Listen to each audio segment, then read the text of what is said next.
55. Mais c'est avec toi que j'établirai mon alliance, signifie que tu seras mon alliance dans le monde. Et après cela, et tu entreras dans l'arche. Car s'il n'avait pas été juste, il ne serait pas entré dans l'arche, car seul un homme juste peut être relié à l'arche. C'est pourquoi il est écrit, tu entreras dans l'arche, après qu'il a été dit, c'est avec toi que j'établirai mon alliance. 156. Rabbi Elazar a dit que tant que le peuple s'accroche à l'alliance, aucune nation ni langue au monde ne peut lui faire du mal. Et parce que Noé a gardé et protégé l'alliance, le Saint, béni soit-il, l'a protégé. Mais le reste de sa génération n'a pas respecté l'alliance. Aussi le Saint, béni soit-il, les a retirés du monde. Et il a été dit que de la même manière qu'ils ont péché, ils ont également été effacés du monde. 21. L'alliance entre l'humanité et Dieu est liée à la séphira d'Yesod, qui correspond aux organes reproducteurs de l'homme. Il existe également un lien spirituel vital avec la circoncision d'un nouveau-né de sexe masculin. L'enseignement sous-jacent de cette section est la doctrine kabbalistique selon laquelle toutes les guerres, les catastrophes naturelles, les famines, les abattages et les massacres peuvent être attribués à des forces spirituelles destructrices provenant des actes sexuels négatifs de l'humanité. Les actes sexuels négatifs sont définis comme ceux qui n'ont pas pour but la procréation ou l'apport de lumière au monde. Les relations sexuelles entre l'homme et la femme reflètent les forces métaphysiques à l'œuvre dans les mondes supérieurs. L'homme correspond au royaume de Yesod, et la femme au monde de Malkout. Chaque fois qu'une forme quelconque de lumière positive et d'accomplissement atteint nos vies, c'est le résultat direct de l'accouplement d'Yesod et de Malkout. Les relations sexuelles accomplissent cet accouplement des deux mondes supérieurs. Cependant, des forces négatives tentent constamment de rompre ce lien. Ces forces négatives sont si rusées et si intelligentes qu'elles nous ont trompés en nous faisant croire qu'elles n'existent même pas. Grâce à notre propre méditation et à notre désir de partager, la puissance de ces mots du Zohar peut éveiller une véritable compréhension du rôle que jouent les relations sexuelles dans la révélation de la lumière dans le monde.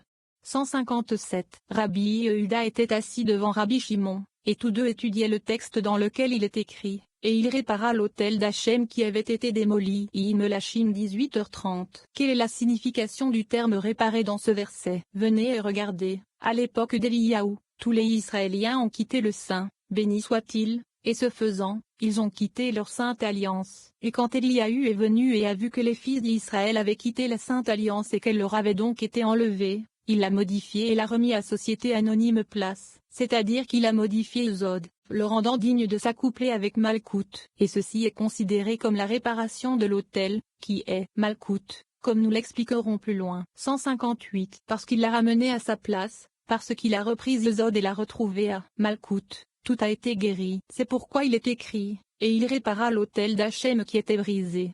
Moins une référence à l'alliance qui avait été abandonnée. Il est donc écrit, et Eliyahu prit 12 pierres, selon le nombre de tribus des fils de Yaakov. Melachim 18h31, ce qui fait allusion à la réparation de l'autel d'Hachem, à la réparation des dommages et à la guérison de l'autel.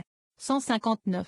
À qui la parole de Hachem est parvenue et a dit, Israël sera ton nom. Melachim 18h31. Il demandait, quelle est la raison pour laquelle le nom Israël est mentionné sur l'autel? Et il répondit, assurément, Israël sera ton nom, signifie l'amendement pour l'élever, ainsi que pour élever Malkout au Abba et Ima supérieur, et pour remettre la Sainte Alliance à sa place. Cela signifie que Yesod Zahir Anpin pourrait s'unir à nouveau avec Malkout, car il ne peut y avoir d'union entre Zahir Anpin et Malkout à moins qu'ils ne retournent à leur place entre Abba et Ima. C'est pourquoi il est écrit, car les enfants d'Israël ont abandonné ton alliance et ont donc ruiné tes autels. Melachim 19h10. Ce qui est Malkout. Et par le secret de l'amendement de l'alliance, elle sera reconstruite à nouveau. 160. Venez et regardez, tant que les Israéliens respectent l'alliance sacrée, les mondes d'en haut et d'en bas ont le droit d'exister. Mais lorsqu'ils ne respectent pas l'alliance, les mondes d'en haut et d'en bas ne peuvent pas exister. Comme il est écrit, si mon alliance n'est pas jour et nuit, c'est comme si je n'avais pas établi les ordonnances du ciel et de la terre. Yeremia 33 2.25.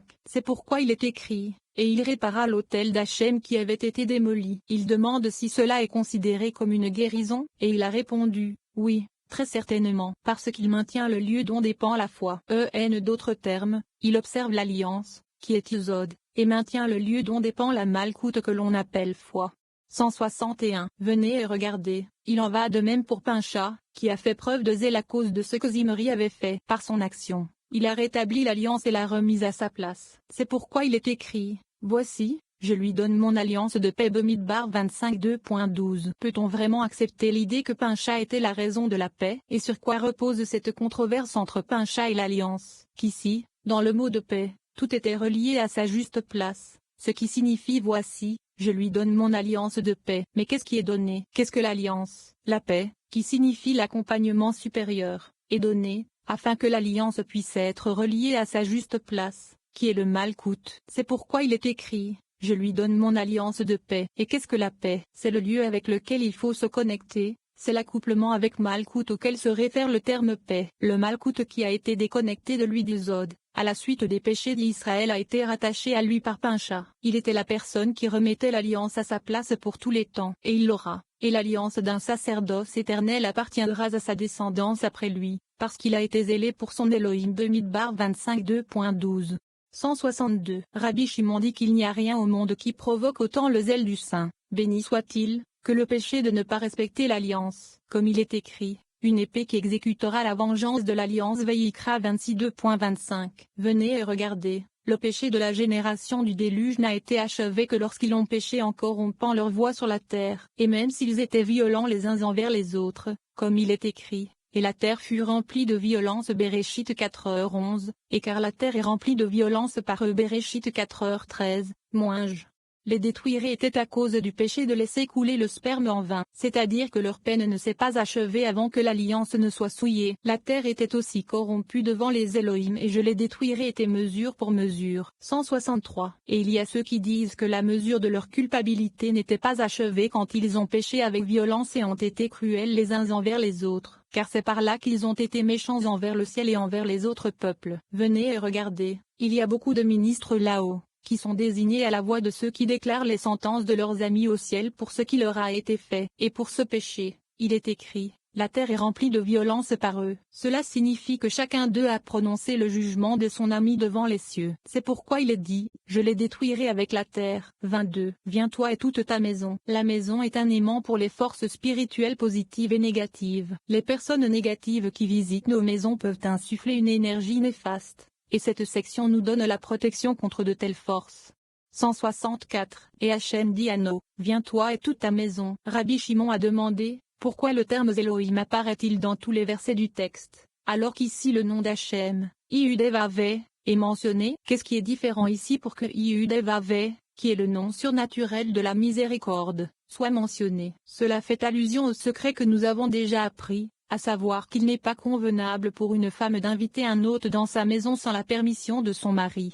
165. Il en fut de même lorsque l'on demanda à Anna d'entrer dans l'arche, qui est Malkout, et de s'unir à elle. Il n'était pas encore approprié pour lui d'entrer jusqu'à ce que le mari de l'arche lui donne la permission de le faire. Comme il est écrit, entre dans l'arche, toi et toute ta maison. Et c'est pourquoi le nom de Yudevave, qui est le mari de l'arche, est mentionné ici, car Yudevave Esaï remplit l'arche et de Malkout. Ce n'est qu'après que le mari ait donné sa permission que Noé est entré et s'est uni à l'arche. Ainsi, nous avons appris qu'un invité n'a pas la permission d'entrer dans une maison sans le consentement du mari, le propriétaire de la maison. C'est pourquoi après la mention de Yudevave, il est écrit, et Noé est entré. 166. Venez et regardez, qu'est-ce qui est écrit pour vous? J'ai vu des justes devant moi. Dans cette génération. Béréchit 7. Nous apprenons ainsi qu'une personne ne doit jamais accepter un invité dans sa maison si elle le soupçonne d'être méchant. Il ne doit l'accepter que s'il le considère comme juste et ne se méfie pas du tout de lui. C'est pourquoi il est écrit, entre dans l'arche,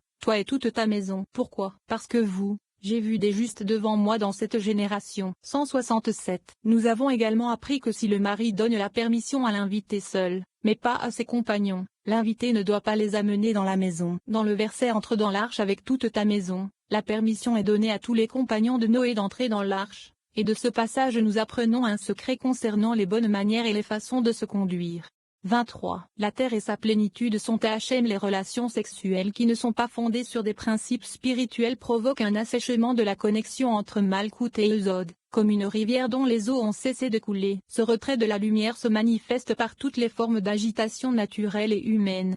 168. Rabbi Yehuda a cité, pour David, un psaume. La terre et sa plénitude appartiennent à Hachem, le monde et ceux qui l'habitent. Teilim 24. Nous avons appris que partout où il est écrit, un psaume pour David, cela signifie qu'il a entonné un chant et qu'ensuite le Saint-Esprit s'est reposé sur lui. Mais là où il est écrit, un psaume de David, cela signifie que le Saint-Esprit s'est reposé sur lui et qu'ensuite il a psalmodié le chant.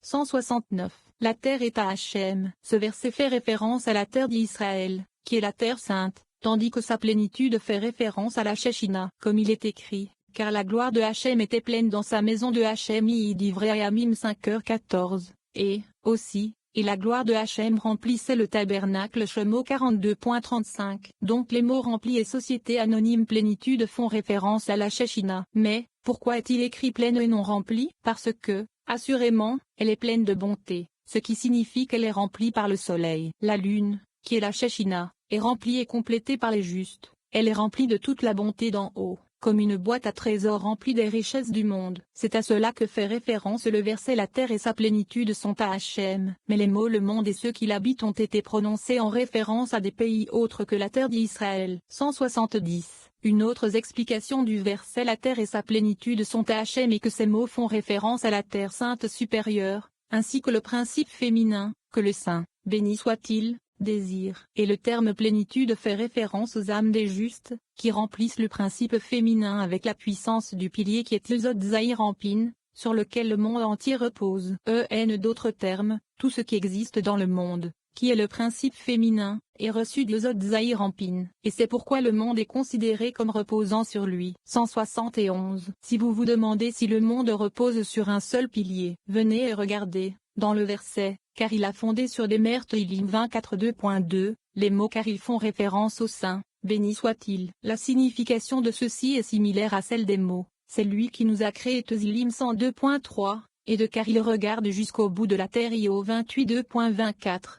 172. Les mots car il l'a fondé sur les mers et l'a établi sur les flots font référence aux 7 piliers sur lesquels le principe féminin est fondé et par lesquels elle est remplie. Ce sont les 7 séphiroth, Zed, Gvura, Tiferet, Netza, Od, Yesod, et Malkout de Zahir Ampin. Donc Rabbi Yehuda demandait, comment est-elle remplie par eux? Et il répondit, lorsque les justes se multiplient dans le monde, la terre, qui est le principe féminin, produit des fruits et les est remplie de tous.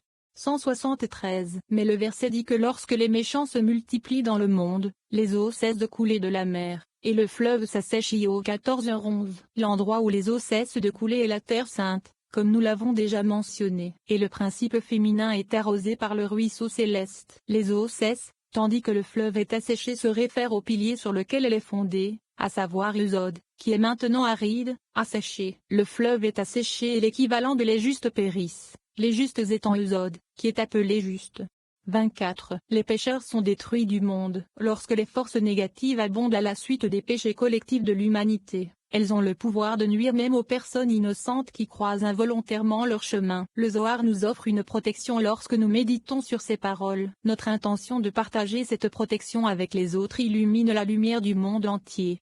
174. Rabbi Yehuda a poursuivi, au moment où les méchants sont détruits du monde, le Saint, béni soit-il, observe le monde mais ne trouve personne pour les protéger. Et vous pourriez demander, Sina était là pour protéger sa génération durant la grande inondation et était capable d'engendrer une progéniture, pourquoi n'a-t-il pas protégé Société Anonyme Génération? Le verset dit, car je vous ai vu juste devant moi dans cette génération. Dans cette génération est un terme précis, dont on peut retenir que dans une autre génération, il n'aurait pas été considéré juste. Et pour cette raison, son mérite n'a pas été suffisant pour protéger la génération du déluge. 175. Rabbi Yossi dit que les mots dans cette génération sont un hommage à No, qui a vécu dans une génération si méchante et qui est néanmoins resté un homme droit et juste. Ce n'est pas seulement dans sa génération qu'il est considéré comme juste, mais même dans la génération de Moshe, il aurait été considéré comme tel. Mais il n'a pas été en mesure de protéger le monde, car il n'y avait même pas dit juste dans ce monde. C'est le cas décrit dans la destruction de Sodome. On en trouvera peut-être 10 Béréchit 18h32. Comme on n'en trouvait même pas 10, Sodome a été détruit. La même chose s'est produite ici. 10 personnes vertueuses ne furent pas trouvées, seulement No, ses 3 fils et leurs femmes. Parce qu'ils n'étaient pas au nombre de 10.